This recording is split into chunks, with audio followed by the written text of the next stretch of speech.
Hello and welcome to Everyday Lessons Every Day. Based on my book by the same name, this podcast is for anyone who wants to learn, grow, and improve. When I was going through a difficult time back in 2018, I turned to self-improvement books to work on myself and my relationships. Committing to reading every day and applying the lessons I learned to my life literally saved me and my family. I've learned the power of personal development, and I want to share that with the world. To that end, I invite everyday people to share their everyday lessons and how those lessons are changing their lives for the better. This week, I sat down with entrepreneur, consultant, business owner, author, father, husband, and ninja warrior, Troy Helming, one of my oldest friends. Troy was the person who introduced me to some of the books that influenced my life, including The Power of Positive Thinking, How to Win Friends and Influence People, Think and Grow Rich, and many more. He even introduced me to my wife and was the best man at my wedding. In fact, it's safe to say that Troy played a significant role in shaping the trajectory of my life. So of course, he was bound to be a guest on Everyday Lessons Every Day. This is episode 37. Get into the flow and free up your physical, mental, and emotional energy.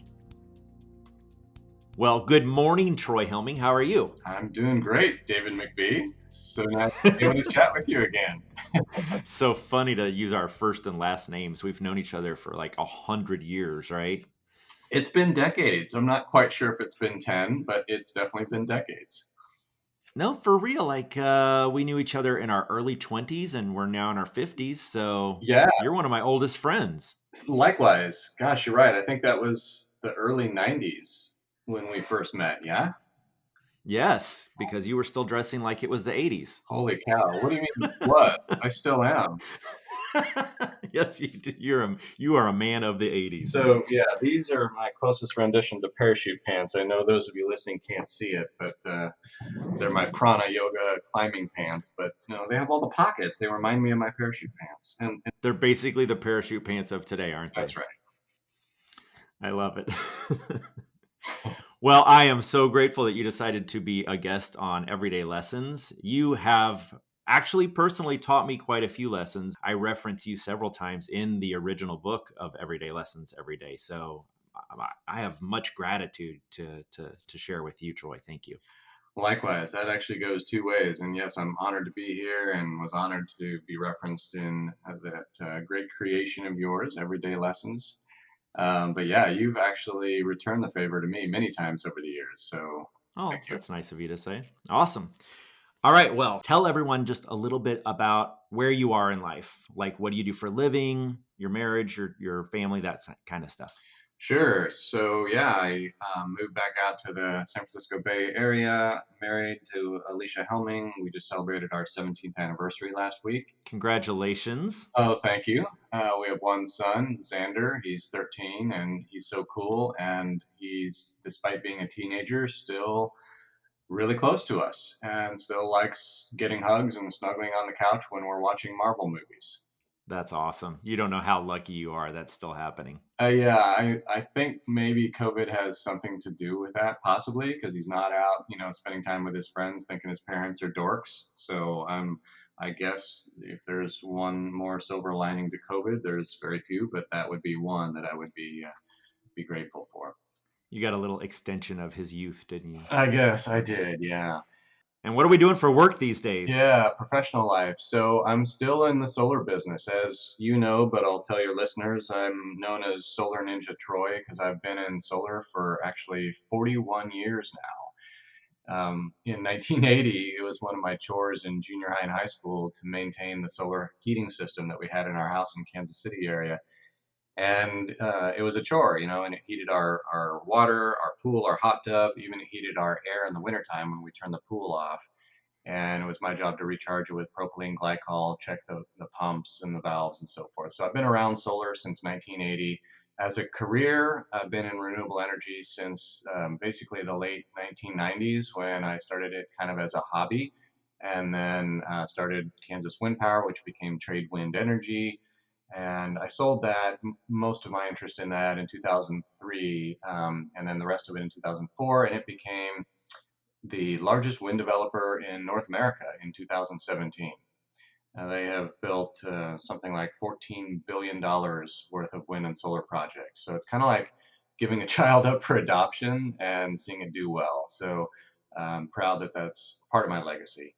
But then I switched to solar and developed 350 solar projects across 22 states. We had the greatest market share in Northern and Central California for small solar farms. Still own and operate a lot of solar farms and still developing those. So that's kind of the core of my business, but I've branched off into other things. I actually am running three companies simultaneously right now, which sounds crazy as the words are coming out of my mouth. And I also sit on four boards of other companies where I'm pretty active. And an introduction of Troy Helming would not be complete without explaining why you call yourself Solar Ninja Troy. The emphasis on the middle syllable. So tell us about that. Yeah, so Ninja in, let's see, 2000, when was that? 2017, I guess. My son and I were at his swimming lesson, and he saw the show American Ninja Warrior on TV in the break room. And so we got hooked. We were watching it. We were like, oh, that sounds cool. So we went home and binge watched a bunch of previous seasons. And I heard the announcer, Matt Eisman, on NBC say, oh, yeah, so and so was training at a ninja gym. And I was like, what? That's a thing? So I researched it, found a ninja gym in my area, went. I was like, oh, I can do this. I was a gymnast in college. I've been an off and on rock climber. I've been doing yoga for 30 years. I eat organic food. I'm super healthy. I can do this. So I go to my first class. 5 minutes into it, I throw out my back and I can barely walk. Oh my God. But I got so mad and so determined to get through the obstacle that conquered me. So I went back after a chiropractic adjustment the next week and got through it and got hooked and then just kept going back and kept getting better and better and eventually realized that, hey, I could be potentially pretty good at this if I put some time into it because I'm actually doing as well as these 20-year-olds, even though at the time I was, what was I, 48, I think. So just kept doing it, and I got invited to be on the show American Ninja Warrior on season 10. Won a walk-on lottery ticket in season 11. Got invited to be on season 12, and then COVID happened, and they canceled it and reduced the number by, I think they reduced it from 800 people down to 50, and then those 50 each brought three. Anyway, and then next week in 5 days, I'm flying up to Tacoma, Washington to film season three. I was invited again. But a fun fact about my ninja career, at 53 years old, I am by far the oldest ninja in the professional league of the National Ninja Oldest professional ninja. That's just so cool. League.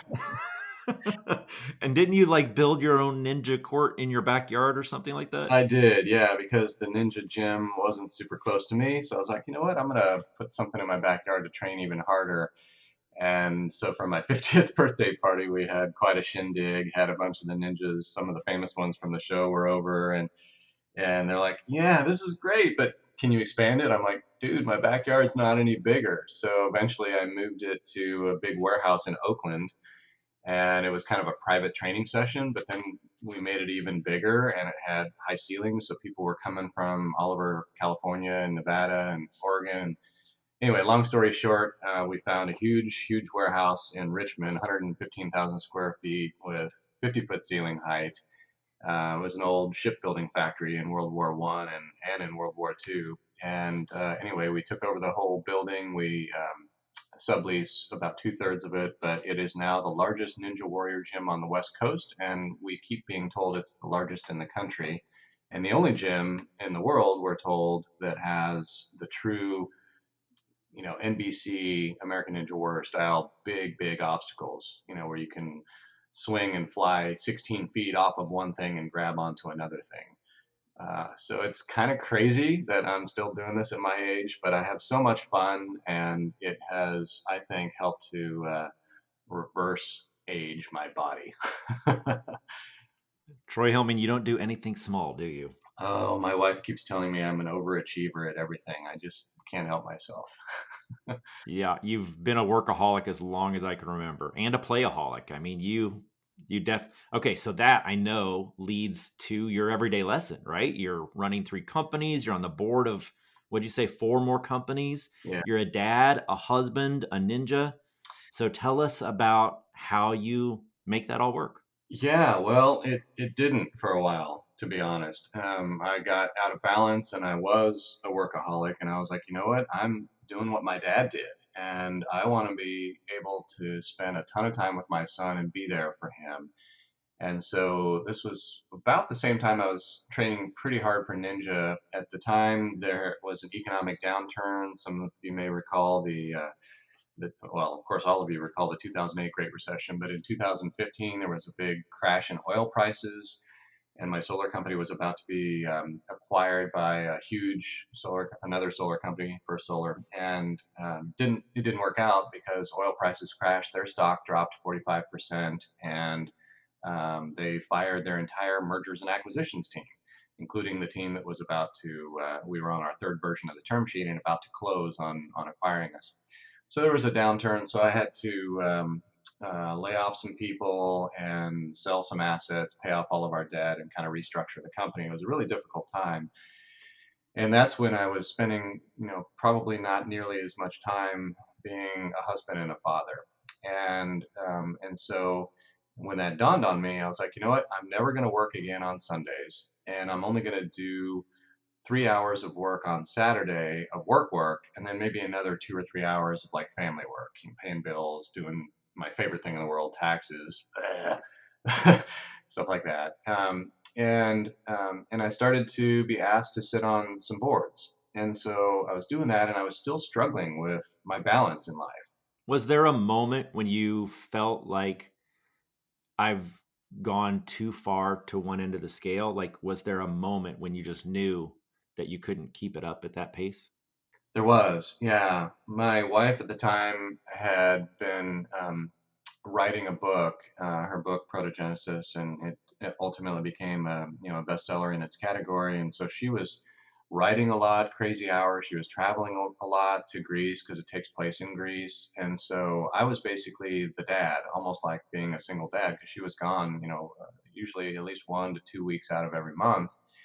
And even when she was home, she wasn't really home because she was writing all the time, and her social media was blowing up and all that. So there was a moment when Xander was bawling his eyes out about his mom not being there for him, and then he told me, "And Dad, you work too much. You're hardly ever here either. I'm home alone way too much, with his sitter and or one of the sitters, one of the many that we had."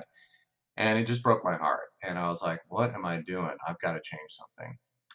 So, because my dad was not really there for me growing up, he truly was a workaholic. He did work on Sundays and Saturdays and late at night. And so I didn't see him too much other than a few things that he committed to, like coaching my softball team. Anyway, and so that's when I said consciously, I've got to make a change. And so what I did is I realized that I was super inefficient. I wasn't getting in the flow or the zone, whatever you want to call it, where you've all experienced it, where you're sitting there, there's no conference calls, there's no meetings, there's nothing that is going to interrupt you, and you have a solid 3 hours or so of work. You can get so much done if you have that block of time that's uninterrupted. And for me, that was a magical moment. And I realized I need to create those moments at least once a day. And then maybe I can do more than that. But I started with once a day. And what I did is I said, okay, when I'm working on the Ninja Warrior Gym, then I'm only going to spend Wednesdays on that, and I'm only going to do that on Wednesday morning. And I would block out time on my calendar where I would have no interruptions at all, and I would do whatever needed to be done in terms of administration, legal, financial, personnel stuff, payroll, whatever. I dealt with that company for 3 hours a week, and it happened to be on Wednesday morning. And then I did the same thing for my solar company, and I picked 3 days a week, Monday, Wednesday, Friday. So all day, pretty much all day Monday and Friday, and then Wednesday afternoons. And then the other companies that I had been asked to serve on boards, those were on Tuesday, Thursday. So basically blocked out time on my calendar. And then I started doing meditations literally every single night. So I know I'm throwing a lot at you here, but the first lesson really was to stop changing the hat. You take a hat off put one hat on and another hat on and another hat on, your brain struggles with that, and you can't really get that flow state where you can be highly, highly productive. And so I was like, all right, I'm not going to think about the Ninja Gym except on Wednesdays, and I'm not going to think about solar on Tuesday and Thursday, or at least my own solar company. And that was transformational for me. And it lowered my stress level, and it freed up so much time, because I found that I was not efficient. I was wasting so much time in the transitions, going from thinking about this company to thinking about that thing, to thinking about being a dad, to thinking about doing this. And even when I was a dad prior to that, I was interrupted. I was constantly checking my phone because I was worried about this, that, or the other thing, right? And I knew that, hey, I don't have to deal with it because I've told everyone I work with, this is the day or these are the days where I'm going to focus on it. So you're going to have to wait for me to respond until that time. So that allowed me every evening, literally every evening, except for 2 nights when I did yoga on Tuesday, Thursday, every other evening, I hung out with Xander.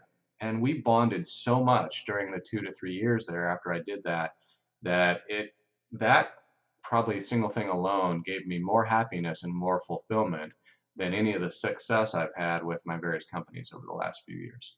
I think what you described is something that we all do. We have this massive list of tasks that we have to accomplish. And we look at the list and we keep going back to the list and going back and forth between different tasks. And it sounds like, and I know I've done this, I'll put my most important thing at the top of the list, and then suddenly family becomes the bottom of the list. Yeah.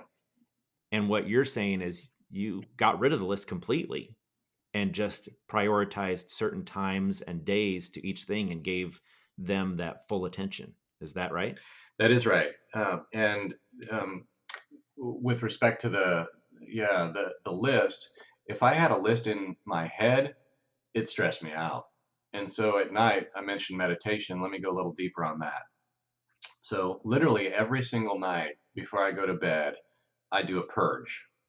And what I mean by that is I tell my subconscious to let go of anything I don't need. Just let it go. And I do that before bed, and I imagine kind of like an arc or a lightning beam or a rainbow going from my brain into Mother Earth. And so lying in my bed, I visualize where the dirt and the grass is outside my house, and I literally visualize and tell my subconscious to actively purge and release anything that I don't need. Our subconscious is so much more powerful than our conscious, like 100x, 2 orders of magnitude, right? So I trust it, and I encourage your listeners to trust their subconscious to let go what they don't need. And I find that the next day, someone like my wife or my son or somebody in my professional life will ask me, what happened with this, that, or the other thing yesterday? And I have no clue because it's been purged. But then, and because I'm not in that zone.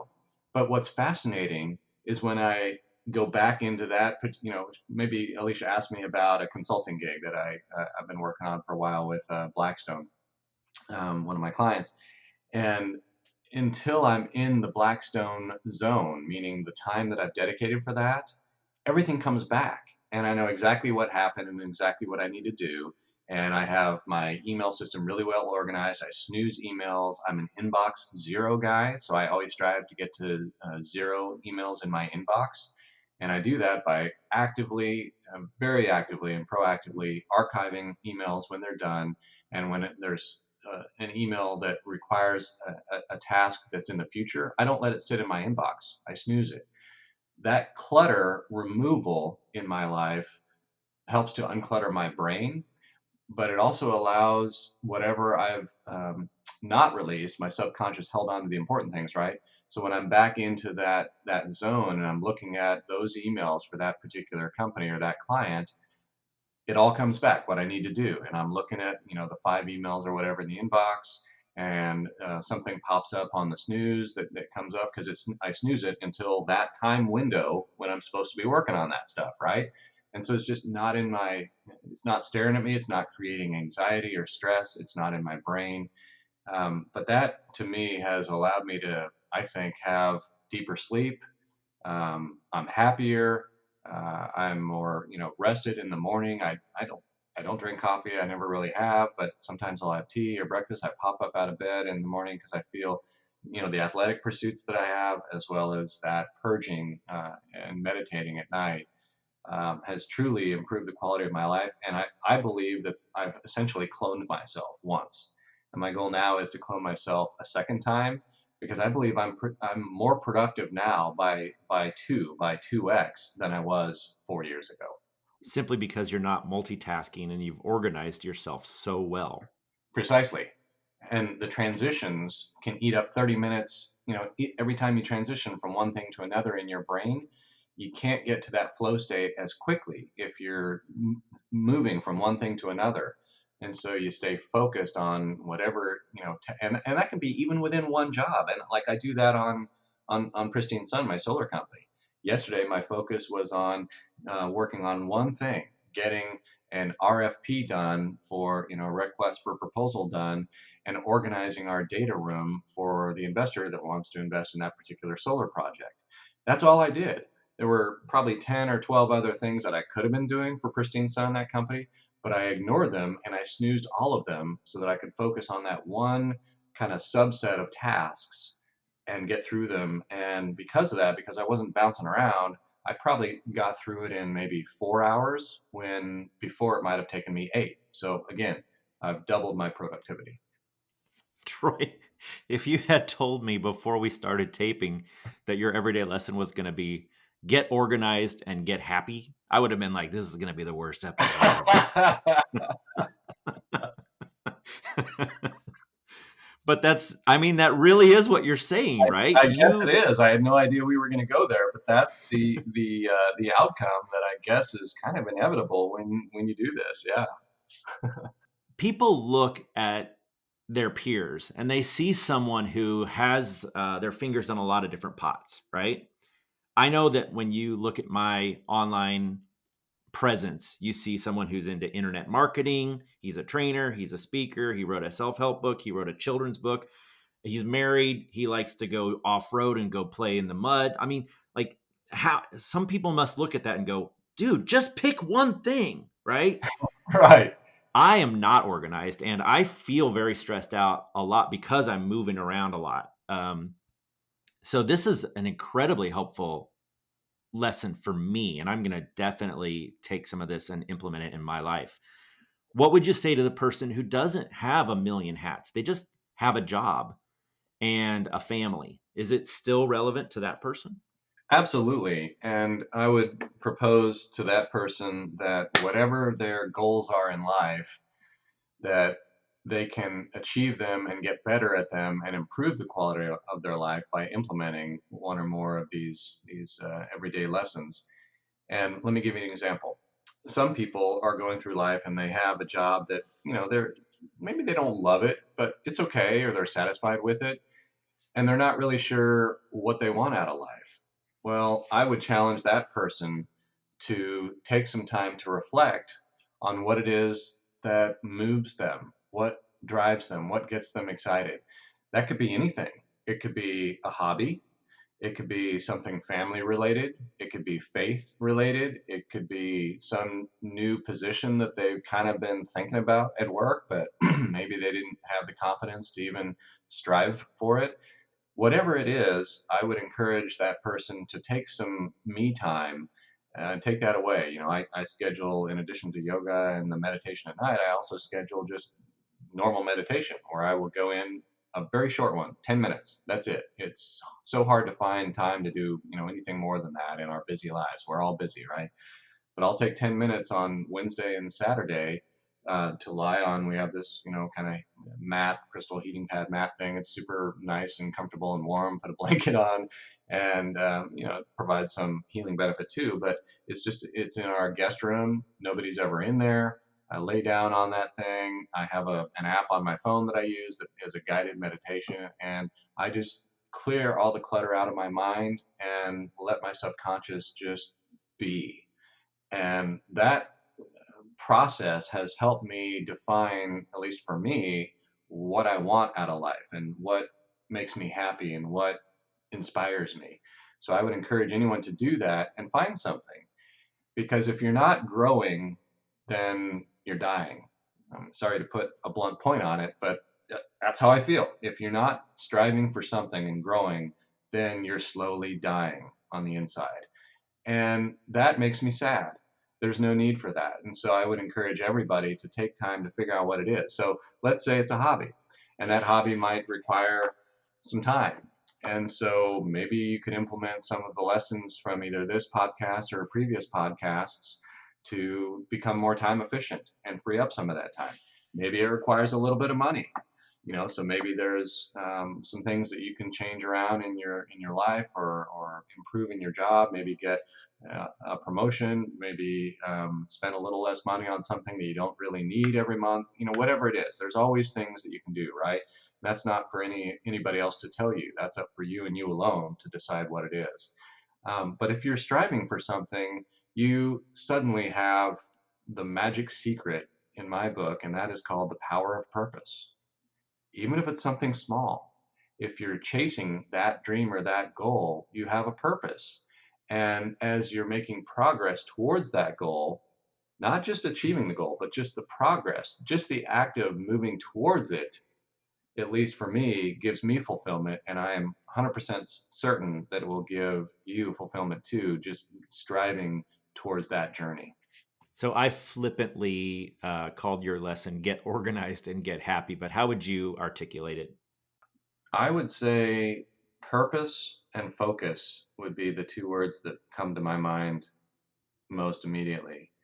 So focus encompasses obviously a lot of what we've talked about, and then purpose. And for me, I've known my purpose since I was a kid in 1980 doing the solar chores. My purpose is to accelerate the transformation to cleaner energy, to have cleaner air, cleaner water, and cleaner food. And part of that is because of my mother's, lost my mother early, and her wellness and so forth. I want our, as Americans, we are not well.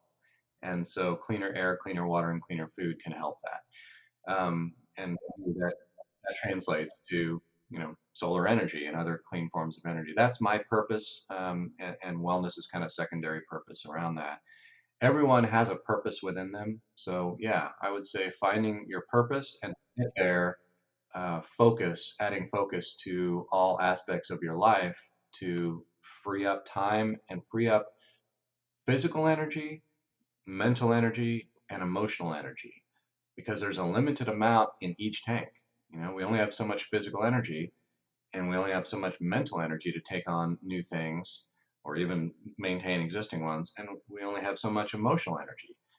And I find that all three are interrelated. If our bodies are healthy and we're sleeping well and we're happier, then there's a synergistic relationship there, and you'll increase the size of each of those three tanks if you do these things. At least that was my experience. It may not work for everybody, but that's what worked for me. Well, I think that is really, really great advice. And I'm so grateful that you shared that with everyone. Thank you so much. It's my pleasure. Thanks so much for having me, David. Hey, before I let you go, if someone wanted to reach out to you, what would be the best way to do that? Is it social media? Is it LinkedIn? Yeah, social media, including LinkedIn. Solar Ninja Troy is my Instagram handle, so you can do that. LinkedIn, I'm very active on LinkedIn as well. Or you can go to my website, troyhelming.com. Well, thank you very much. I hope you have a wonderful rest of your day. You too, David. Thanks again for having me. Well, I think that Troy had so much good advice that I feel like a recap is in order. He started with this idea of not changing hats from one project to another, pointing out that we lose a lot of time in the transition. If we can focus on one task at a time, we get into that flow state that allows us to really be productive. He also recommended purging your brain of all the clutter before going to bed. He stated his belief that if you aren't growing, you're dying. And then he talked about the power of purpose and how implementing some of or all of these everyday lessons can help you to free up your physical, mental, and emotional energy. And so I challenge you. Write hats on your wrist. Let it serve as a reminder that when you're working on a project, to give that task your full attention and don't allow interruptions or even the thought of another project to dissuade you from getting into the flow. You know, that place where the work comes easily and you're super productive. And if you can master this one task, then hopefully you'll find your brain less cluttered, you'll have more time, and you'll be able to find that sense of purpose. And most importantly, you'll have more fuel in your physical, mental, and emotional tanks. Let me know what happens when you implement this lesson by using the hashtag #EverydayLessonsEveryday or by reaching out to me personally. You can find my contact information at everydaylessonseveryday.com. And if you liked this podcast, please write us a review and share it with a friend. Let's see if together we can make the world a better place. I'll see you next time. Now go out there and do something awesome.